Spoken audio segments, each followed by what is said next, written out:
네, 안녕하십니까. 네, 메가스터디에서 경신고 학생들 영어 가르치고 있는 박건호입니다. 그래서 제가 또 앞에 경신고 학생들 또 수업도 하고 마저 이어서 설명회까지 진행하게 됐는데 또 시간 늦은데도 방문해 주신 학부모님들한테 감사 말씀드리고 시작하도록 하겠습니다. 네, 우선 오늘 제가 말씀드릴 내용은 크게 이렇게 한 4가지 정도 준비해봤어요. 첫 번째로는 일단은 제 소개 간단하게 좀 드릴 거고요. 두 번째로 이제 고등학교 내신에서 어떤 게 가장 많이 달라지는지 그거 차이점 설명드릴 거고, 그다음 세 번째로 이제 작년도 같은 경우가 개정해였다 보니까 기존 경신고스럽게 출제되는 것도 있었고 조금은 변화되었던 장면도 있었기 때문에 그 부분 관련해서 설명드릴 거고요. 그다음 제일 마지막으로 그래서 그 경신고등학교 내신 대비 어떻게 해야 될지까지 이렇게 크게 4가지 파트로 진행해 보도록 하겠습니다. 네, 우선은 제 소개 먼저 드리면 영어영문학과 전공했고요. 현재 메가스터디랑 명인학원에서 학생들 가르치고 있고 작년이랑 올해 마찬가지로 경신고등학교 1학년, 2학년 학생들 대신 제가 가르치고 있습니다. 우선 두 번째 파트로 제가 말씀드렸던 고등학교 내신에서 어떤 점이 달라지는지 요 좀 먼저 설명드려 볼 건데요. 왼쪽에 있는 게 중학교 때 시험범위고 오른쪽에 있는 게 고등학교 때 시험범위입니다. 그래서 왼쪽 거 간단하게 설명드리면 교과서 한 과당 한 5지문 정도로 일반적으로 생각을 해요. 그러다 보니 교과서 2과 플러스 학교에 따라서 프린트가 있고 없고 정도의 차이가 있다 보니까 통상적으로 지문 개수로 따지면 10지문에서 12지문 정도로 생각해 주시면 됩니다. 그 다음 아래 간단하게 적어드린 것처럼 문법 같은 경우는 각 과에서 물어보는 게 정해져 있어요. 그래서 그 문법만 알면 풀 수 있는 문제들이 나오고, 그리고 중학교 때 내신이 사실은 이제 변별력이 떨어진다라고 평가하는 가장 큰 이유가 이 두 번째 이유 때문인데, 그냥 내가 외우면 그 외운 내용을 다시 한번 떠올릴 수만 있으면 웬만하면 A등급을 받아요. 그래서 실제 비율로 생각해봐도 한 학교에서 A등급을 받는 학생들이 절반 정도가 나오거든요. 이제 그 학생들이 고등학교에 올라가서 등급제로 바뀌다 보니까 이제 찢어질 수밖에 없는 거죠. 자, 그래서 경신고등학교 작년 실제 시험범위입니다. 교과서 2가 들어가고요. 여기까지는 중학교 때랑 동일하다고 보시면 되는데, 교과서가 이제 교과서에 추가로 들어가는 게 이제 모의고사들이 들어갑니다. 그래서 모의고사 같은 경우는 당해년도 모의고사는 잘 안 들어가고요. 이제 올해 기준으로 말씀드리면 2025년도, 2024년도 그렇게 2개년치 모의고사가 들어가게 됩니다. 거기에 이제 추가로 모의고사 듣기 평가가 들어가요. 실제 학교 시험에서 듣기를 봅니다. 그래서 이게 조금 독특한 점이라고 생각해 주시면 될 것 같고요. 그 다음 제일 마지막에 적어드린 어휘 같은 경우는 경신고등학교가 따로 쓰는 단어창이 있어요. 그래서 그거 같은 경우는 작년도 기준으로 말씀드리면 부스터 목화 어휘 사용했었고요. 그래서 요것들을 다 합쳐서 이제 시험이 출제되게 됩니다. 그래서 그거를 지문 개수로 치환해서 생각을 해보면 대략적으로 35지문 이상이라고 생각해 주시면 될 것 같아요. 그래서 어법 같은 경우는 왼쪽에서는 각 과에서 특정되는 것만 물어봤다면, 고등학교 특히 경신고 같은 경우는 지문 전반에 적용된 문법사항을 확인할 수 있게끔 요거를 요구하는 게 큰 차이점이라고 생각해 주시면 될 것 같고요. 그 다음 학습한 지문에 대해서 그냥 내가 단순히 떠올리기만 하면 다 맞는 시험이 아니라 거기에 추가적으로 본인의 사고력까지 요하는 유형들이 출제된다고 생각해 주시면 될 것 같습니다. 그래서 실제 작년도 총 4번 시험에서의 객관식 출제 유형 비율을 제가 이렇게 그래프로 좀 정리를 해봤어요.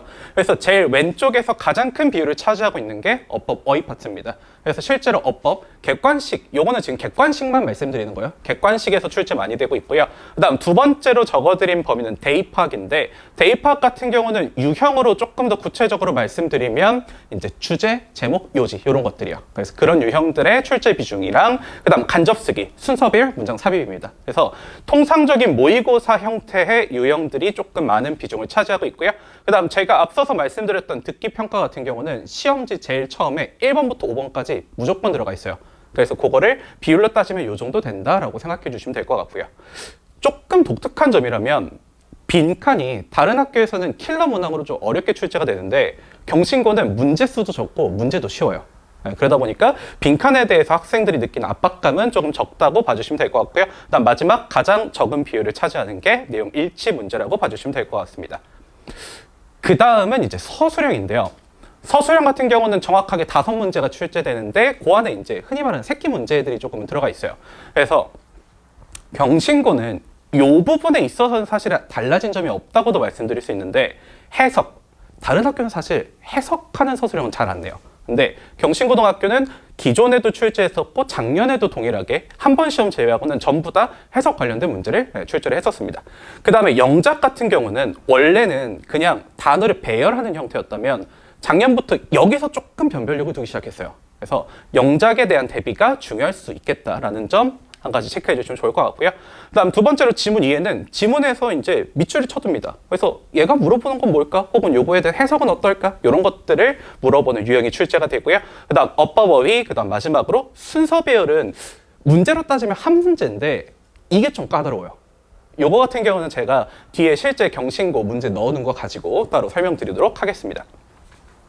그래서 다음 거로 넘겨보시면 요 문제들이 실제 경신고등학교 문제거든요.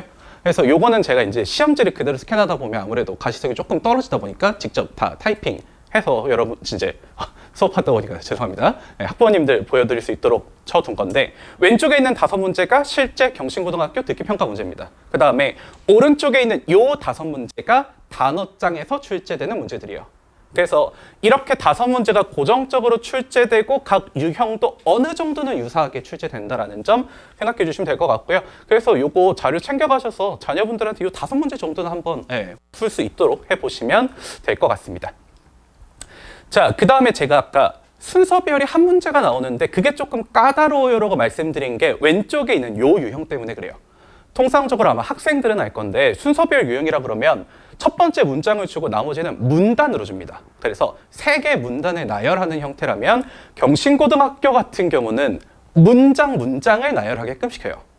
그리고 이거를 직접 순서대로 쓰게끔 시키는 게 경신고등학교 순서배열 서술형 문제입니다. 그래서 요거는 학생들이 그냥 단순 암기로 전부 다 해결하기에는 아무래도 어려움이 있어요. 그러다 보니까 순서 배열에 대한 풀이 방식을 정확하게 인지하고 그 중에서도 출제될 수 있는 지문들에 대한 대비가 되면 아무래도 조금은 더 쉽게 해결할 수 있다고 보시면 될 것 같고요. 그다음 오른쪽에 있는 것도 마찬가지로 서술형 문제입니다. 그래서 한 가지 같은 경우는 문장 삽입을 이런 식으로 서술형 새끼 문제로 출제를 한 거고요. 아래 같은 경우가 올해 조금 달라진 문항이라고 생각해 주시면 될 것 같아요. 원래 같았으면 그냥 지문에 밑줄을 쳐놓고 그 해석에 맞는 나열하는 문제를 낼 건데 보시면 알겠지만 요약문이에요.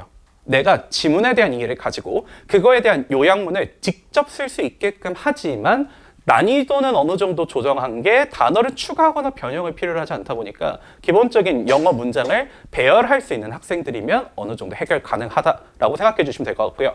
그 다음 바로 밑에 추가 문제가 없다 보니까 제가 문항만 적어둔 건데 내가 요 영작한 문장에 대한 해석을 쓰는 게 3번 문제인 거예요. 그래서 요 해석 같은 경우는 우리말로 정확하게 해석하세요를 이걸 조금 까다롭게 채점해요. 내가 만약에 말을 조금 이상하게 쓴다거나 해석상에 논리적으로 어긋난 부분이 있으면 그거에 대한 감점 처리를 합니다. 아무래도 남학생들이다 보니까 내가 쓴 문장 그냥 이 정도로 해석하면 되겠지라고 하면은 일반적으로 감점을 좀 많이 당한다는 점, 그래서 그 부분 유의할 점이라고 봐주시면 될 것 같습니다. 그래서 앞서서 말씀드렸던 문항들이랑 경신고 문제 관련해서 이 정도로 정리해 드릴 수 있을 것 같은데요. 일단은 첫 번째 경신고만에 출제되는 특정한 유형들이 있다는 거. 그래서 제일 처음 5문제 듣기평가로 시작하고요. 마지막 5문제 어휘 문제로 끝납니다. 그래서 그렇게 객관식 구성되어져 있는 점. 그다음 두 번째로 서술형 유형들도 어느 정도의 틀은 정해져 있어요. 늘 출제되는 것도 있고 그렇지 않은 것도 한두 문제씩은 있다라는 거. 자, 그다음 두 번째로 어법 문제인데 어법 문제가 원래 같았으면 이렇게 단어에 밑줄을 주거든요. 근데 경신고에서 작년에 어떻게 출제했냐면 그냥 지문에 문장에 쭉 다 밑줄을 쳐놔요. 그리고 나서 틀린 거 있어? 근데 그거 여러 개야. 복수 형태 있죠. 모두 고르시오. 그런 식으로 출제를 하거나 다른 한 문제는 반대로 어법상 맞는 문장 2가지를 고르세요. 를 출제를 합니다. 그래서 얘 같은 경우는 그럼 내가 전체 문장을 하나하나 다 봐야 되나요? 그것도 어느 정도는 맞는 말이지만 어쨌든 어법성을 물어볼 수 있는 건 어느 정도는 정해져 있어요. 그래서 수업 시간에 그런 포인트들을 본인 인지하고 있으면 실제 문제를 풀어갈 수 있다고 보시면 되고요. 서술형 같은 경우 작년도 기준으로 말씀드리면 경신고등학교 1등급 커트라인이 1학기 중간고사 때는 조금 낮아서 80점대 후반 정도로 형성이 됐고요. 그 외 시험 때는 다 90점 초반, 92점 요 정도로 형성이 됐었는데 서술형 마지막 문제 배점이 8점이에요. 그러면 서술형 마지막 거만 틀려야 1등급인 겁니다. 그러다 보니까 서술형 문항에서 기본적으로 내가 어느 정도의 배점을 가져가야 되고 추가로 객관식은 웬만하면 다 맞아야 1등급이라고 생각을 해주셔야 돼요. 그래서 경신고등학교 같은 경우는 9등급제에서 1등급제로 5등급제로 달라지긴 했지만 1등급 커트라인은 어느 정도 유사하게 형성되고 있다고 생각해 주시면 될 것 같습니다. 그래서 이제 그 시험으로 어떻게 대비해야 되는가 추가로 말씀드리면 객관식 30문항, 그 다음에 주관식 5문항인데 이 35문항이 새끼 문제까지 있다 보니까 문항수로 따지면 40문항 정도라고 생각해 주시면 돼요. 근데 시험 시간이 50분이니까 한 문제당 1분 반을 쓰면 이제 시간이 모자라게 되는 거겠죠. 그러다 보니 그거에 대한 시간 분배를 연습을 정말 많이 해야 돼요. 그래서 경신고 같은 경우는 시험 범위가 기존 연도 이제 조금 옛날 대비로 봤을 때 범위가 줄어들었다 보니까 웬만하면 시험 범위를 빨리 학습하고 좀 연습을 많이 시켜요. 실제 시험지 형태로 학생들한테 연습시키고 있습니다.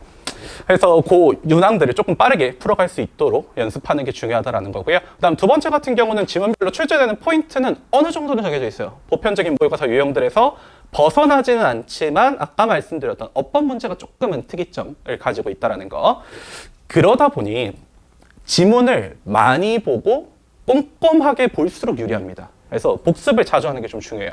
그래서 기본적인 진도 범위가 많지 않다는 건 1회독, 2회독, 3회독을 할 수 있는 여유 기간을 가지고 있다라는 뜻이기도 해서 그것들을 기반으로 기본적인 관리 진행하고 있습니다. 그래서 단어 같은 경우도 처음에는 표제어로 보고요. 그다음 두 번째는 예문 테스트 보고 마지막에는 거기에 해당할 수 있는 유사어휘라든지 동반어까지 전부 다 다뤄주고 있다라는 점 생각해 주시면 될 것 같고요. 그다음 마지막으로 제가 아까 저 시간 분배 관련해서 말씀드린 게 이 파트인데 직전 보충 아니면 이제 내신 대비 범위 학습을 끝나고 나서 경신고는 최소 3번 정도는 진행을 해요.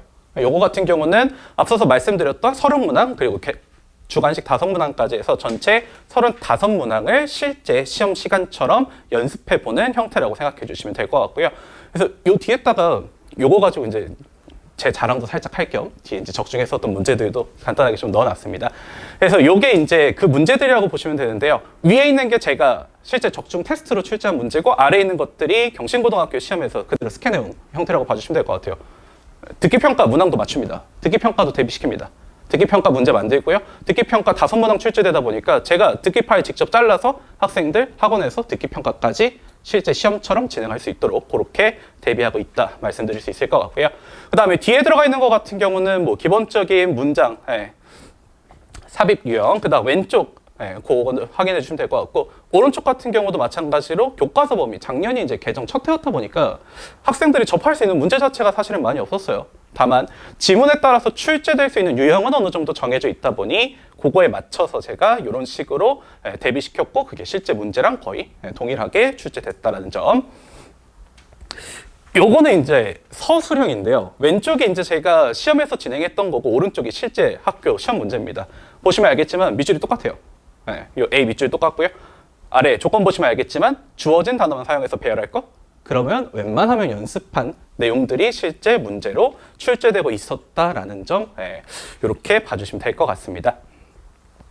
그래서 요거 시간표가 지금 제가 여기 보여드리고 있는 거랑 살짝 다른 점이 있어서 그것만 좀 말씀드리면 토요일 같은 경우 지금 경신고등학교 아무래도 야간 자율학습 신청한 학생들도 있을 거고 그 다음에 그 과학 중점 학교다 보니까 이제 그게 이제 토요일 앞 시간에 있다 보니 시간을 일단은 토요일 오후 시간대로 뺐고요. 그래서 요 시간이 이제 클리닉이 아니라 전체가 수업 시간이에요. 이게 전체가 수업 시간이고 그다음 수요일 같은 경우는 요 시간에 클리닉이 진행되는데 이 점은 의무사항은 아닙니다. 그래서 학생들에 따라서 만약에 본인이 야간 자율학습을 하거나 아니면은 다른 일정 때문에 요거를 참석하지 못할 경우 필수 사항은 아니지만 요 수업 시간 자체는 고정적으로 진행된다라고 생각해 주시면 될 것 같습니다. 제가 목이 조금 안 좋았었던 게 지난 일주일 동안 감기 기운이 있었어서 듣기 불편하셨다면 우선은 죄송하다는 말씀 드리고요. 바쁘신 시간 내주셔서 설명에 참석해 주셔서 감사합니다. 네, 여기까지 하도록 하겠습니다.